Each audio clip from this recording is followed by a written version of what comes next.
무슨 일이 벌어지고 있는지 저격수들과 저는 오늘 이야기할 것이 많습니다. 비트코인의 가격 움직임을 모니터링하면서 지켜봐야 할 몇 가지 매우 중요한 지표가 있기 때문에 SP500을 볼 수 있습니다. 사실 이 200일 이동평균선을 거부하기 시작했습니다. 스나이퍼 채널에서 예측한 대로 저희는 최고의 암호화폐 채널과 인터넷 상위 기술적 분석을 가지고 있습니다. 비트코인이 놀랄 일도 아닙니다. 후퇴하기 시작하면 200일 이평선을 시험할 것으로 예상되지만 이 수치를 보시면 개인 저축률이 저격됩니다. 세인트루이스 연방준비은행 프레드의 글입니다. 이 데이터를 꺼내보세요. 이건 사실 1960년으로 거슬러 올라가죠. 미국의 개인 저축률이 마치 한 번도 무너지지 않은 것처럼 무너지고 있는 것을 보세요. 사실 예전에는 22년 10월에 2.2%의 수치가 나왔고 7월 이후로 그렇게 낮은 수치를 본 적이 없습니다. 닷컴 버블이 2008년 경기 침체로 접어들기 전이었던 2005년은 2008년 경기 침체 이후에도 미국 개인 저축액이 상위를 기록했습니다. 5%는 미국 개인 저축률의 주요 항목으로 보고 있는 것과 같은 것을 본 적이 없습니다. 이는 아마도 인플레이션과 관련이 있을 것입니다. 그 이유는 아마도 인플레이션과 관련이 있을 것입니다. 이것이 중요한가요? 여러분은 암호화폐 기술 분석 채널을 시청하고 있습니다. 많은 사람들이 이야기하지 않는 것이 유튜브에 들어오는 지표입니다. 맞죠? 유튜브 통계. 맞아요. 저희는 유튜브, 특히 콘텐츠 제작자에 많은 시간을 할애하고 있습니다. 가장 인기 있는 암호화폐 유튜브 채널 중 하나를 보여드리고 싶었습니다. 왜냐하면 이 채널은 거의 모든 분야에 걸쳐있기 때문입니다. 게시판은 소셜블레이드를 기반으로 한 알트코인 데일리의 유튜브 분석입니다. 월간 구독자 수 증가 추적 월간 게임 비디오 조회수 2022년 후반까지 알트코인 데일리가 암호화폐 시장에 매일 비디오를 게시하는 방법을 확인하세요. 구독자 수가 0명인 것은 사실 지금에서야 2022년 12월이 구독자 10,000명이라는 약간의 모멘텀을 보이기 시작했지만 이는 어디에도 미치지 못했습니다. 2021년 2월에 13만 명이 구독자를 확보했으니 전반적으로 엄청난 속도 저하를 겪을 수 있습니다. 어떤 채널에서든 이런 현상을 볼 수 있을 겁니다. 암호화폐뿐만 아니라 주식과 주식을 다루는 CNBC 텔레비전을 띄우면 전반적으로 동일한 내용을 볼 수 있습니다. 주식시장, 암호화폐 시장. 주식시장의 경우 아마도 아무도 저축계좌에 실제로 시장에 투자하고 가처분 소득의 일부를 투자할 돈이 없기 때문일 것입니다. 비트코인에 대한 기술적 분석과 관련해서는 시장, 그리고 이에 대한 우려의 조짐이 보이는데 제가 먼저 목격하고 있는 저격수들은 다음과 같이 말씀드리겠습니다. 진짜 빨간색 일본 캔들이 들어오는데 제가 여러분께 말씀드린 것 중 하나는 비트코인의 점유율입니다. 비트코인이 어떤 종류의 하락 모멘텀을 받더라도 상승할 것이라는 점입니다. 비트코인이 2%만 하락한 상태에서 비트코인 지배력이 현재 어떻게 상승하기 시작했는지 보고 주목해보세요.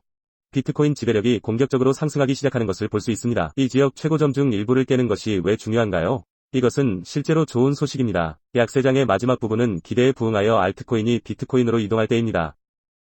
마지막 한 번이 굴복으로 하락세로 돌아섰고 모든 코인에서 더 큰 시가총액을 가진 비트코인으로 전환했기 때문에 추가 하락을 해제합니다.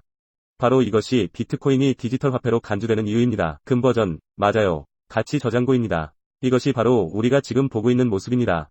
비트코인은 200일 이동평균선 위에 머물려고 노력하면서 매번 뒤로 물러나기 시작했습니다. 모두가 비트코인이 200일 이동평균선으로 후퇴하여 지지선으로 테스트할 것으로 예상하고 있지만 비트코인이 2% 하락한 상태에서 하락세로 전환되는 것을 볼 수 있는 것은 비트코인의 지배력은 공격적으로 상승하기 시작했고 사실상 알트코인 포트폴리오에 들어가려고 한다면 모든 코인이 얼마나 유혈사태인지 주목해보세요. 이봐. 이 미친 것 좀 봐. 여기 보이는데 모든 코인이 8% 이상 하락한 것도 있고 어떤 코인은 10% 이상 떨어졌어 봐. 이건 크립토닷컴 코인 다운이야. 시부리는 지금 전체 코인 시장에서 엄청난 유혈사태를 목격하고 있습니다. 왜 그런가요? 그리고 이것은 단지 비트코인이 2% 하락했을 때 비트코인이 10% 하락했다고 상상해보세요. 모든 코인이 30물결표 40% 하락한다면 정확히 이런 일이 일어날 것입니다. 특히 비트코인 가치를 살펴보면 솔라나가 매도세를 보이고 있는 것을 보면 더욱 그렇습니다. 비트코인은 지금 매우 공격적입니다. 그래서 시장 심리학을 생각해볼 때 이것이 우리에게 무엇을 말해주나요? 이것이 우리에게 무엇을 말해주는지, 이것이 무엇인지 말해줄까요? 추가 하락을 예상하고 있으며 비트코인 지배력의 추가 하락이 가속화된다면 이는 잠재적으로 다음과 같은 특징이 될 수 있다고 말합니다. 비트코인의 지배력이 마침내 200주 이동평균선을 향해 올라갈 기회를 얻었던 2018년에 그랬던 것처럼 이 시장에서는 바닥을 찍었습니다. 우리가 마침내 비트코인 지배력이 진정되는 것을 보았을 때 우리는 이미 바닥을 쳤던 약세장이 끝났습니다.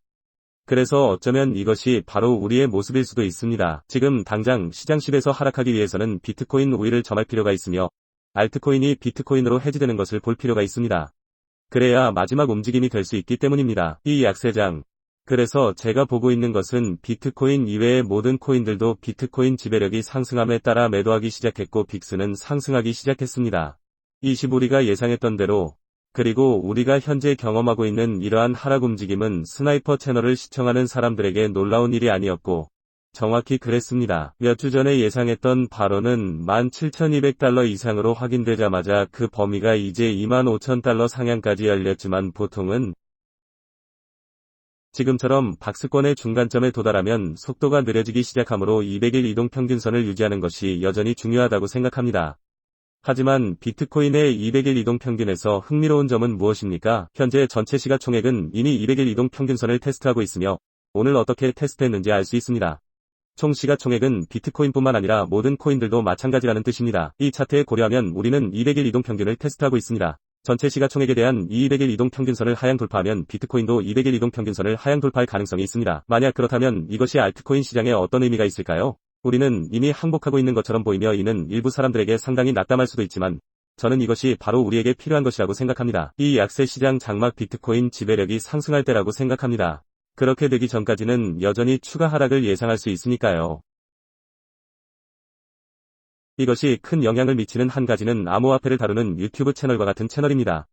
예전에는 비디오당 3,000회의 조회수를 기록했고 그 다음 남은 시간을 통해 조회수를 기록했습니다. 현재 시장 점유율은 1000개 미만이므로 채널에 타격을 입혔습니다. 새로운 콘텐츠, 새로운 스타일의 콘텐츠를 테스트하고 있습니다. 이에 대한 아래 댓글에서 여러분의 의견을 더 듣고 싶습니다. 차분한 스타일의 콘텐츠이지만 저격수들은 말하자면 비트코인 지배력이 올라가는 것이 나쁜 일은 아니라고 생각합니다. 우리가 기다리던 부분이고 여기서 보고 싶은 부분이고 마침내 비트코인 지배력이 그렇게 나아가는 것을 볼 수 있다면 좋겠다고 생각합니다. 200주 이평선을 보면 약세장이 끝날 무렵에 시장 반전에 대해 조금 더 확신을 가질 수 있게 될 것입니다. 그래서 지금 일어나고 있는 일은 매우 흥미롭습니다.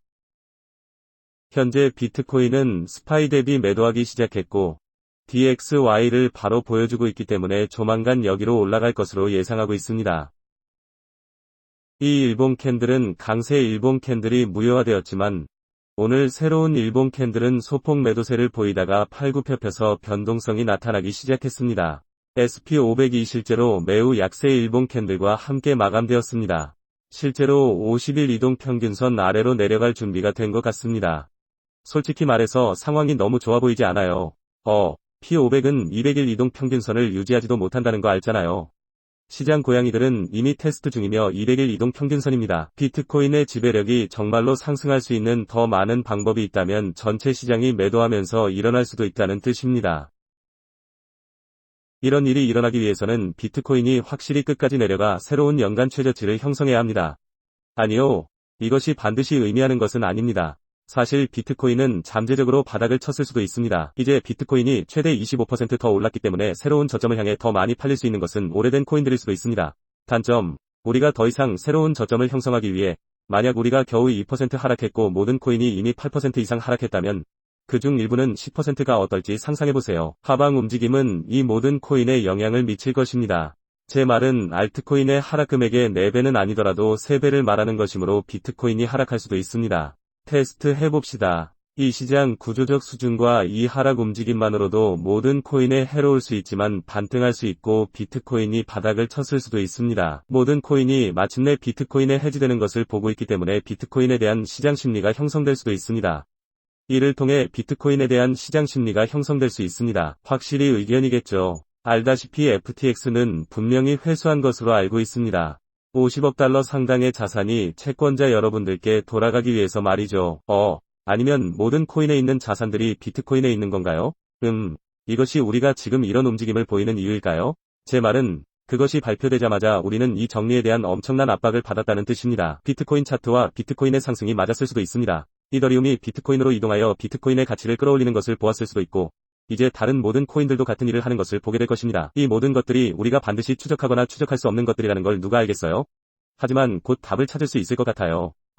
아주 흥미로운 시간을 보내세요. 시장. 하지만 기술적 분석에 관해서라면 알다시피 우리는 2일 9,800달러 수준을 유지하고 싶어 합니다. 비트코인의 지지선은 바로 이 레벨에서 테스트될 것으로 예상하고 있습니다. 200일 이동 평균선이 나오면 25,000까지 반등할 가능성이 있으며 이를 하향 돌파하면 또 다른 상승 추세가 나타날 수 있습니다. 19,800 그러면 상황이 조금 더 나아질 때입니다. 걱정스러운 점은 18,400을 유지하지 못한다면 이 200일 이평선 밑에 다음 주요 레벨이 될 수 있습니다. 심지어 18,000달러 수준까지도 말이죠. 시간이 지날수록 시장의 구조적 지지선이 조금씩 내려가기 시작하는 것을 눈치채셨을 겁니다. 이 수준을 테스트하기 위해 내려간다면 50일 이동평균선이 우리가 유지하고자 하는 것과 거의 비슷할 것입니다. 왜냐하면 컴플루언스와 이러한 구조적 지지선이 나타나기 때문에 우리가 모니터링 중인 것이 바로 그것입니다. 여기서 19,800을 하향 이탈한다면 50일 이동평균선을 향한 문이 열릴 수 있습니다. 하지만 적어도 17,000이 이상은 되겠습니다. 이 지지선은 17,204를 하향 돌파하는 주요 박스권 지지선이며 이는 14,000달러로의 문을 열어주기 때문에 우리는 그것을 보고 싶지 않습니다. 하지만 아시다시피 현재 박스권 내에서는 여전히 현재 지지선 25,000과 지지선 17,200 사이므로 어떤 일이 벌어질지 지켜보도록 하겠습니다. 스나이퍼 여러분들이 이걸 좋아하시길 바랍니다. 비디오 그리고 아직 구독하지 않으셨다면 채널을 구독해주셔서 감사합니다. 다음번에 스나이퍼 여러분 모두 나중에 뵙겠습니다. 저격수